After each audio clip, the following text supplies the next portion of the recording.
আপনি কি ইউটিউবে ভিডিও করছেন কিন্তু ভিউ আসছে না?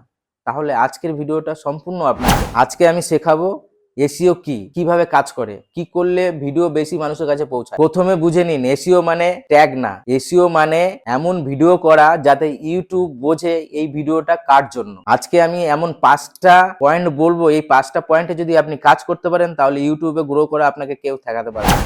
প্রথম হলো টাইটেল। এমন টাইটেল লিখুন যেটা মানুষ সার্চ করে, যেমন YouTube SEO Bangla, video viral করার উপায়। এমন টাইটেল লিখুন মানুষ সার্চ করে আর সার্চ বারে আপনার ভিডিও আসবে। দ্বিতীয় হলো থাম্বনেল। মানুষ থাম্বনেল প্রথমে দেখে তারপরে ক্লিক করে। এমন থাম্বনেল বানান যাতে লেখা কম থাকে, স্ক্রিন থাকে এবং কন্টেন্ট বেশি থাকে। তৃতীয় নম্বর হলো ভিডিও ডিসক্রিপশন আর কিওয়ার্ড। ডিসক্রিপশনে আপনার ভিডিওর মূল বিষয় লিখুন আর প্রথম 2 লাইনে আপনার ভিডিওর মূল গুরুত্বপূর্ণ তথ্য দিন। 4 নাম্বার হলো অডিয়েন্স ধরে রাখা। প্রথম 5 থেকে 10 সেকেন্ড হলো গুরুত্বপূর্ণ। আপনার সমস্যা বলুন, আপনার সমস্যা সমাধানের প্রতিশ্রুতি দিন। 5 নম্বর পয়েন্ট হলো কনসিস্টেন্সি। এটাই সবথেকে গুরুত্বপূর্ণ পয়েন্ট।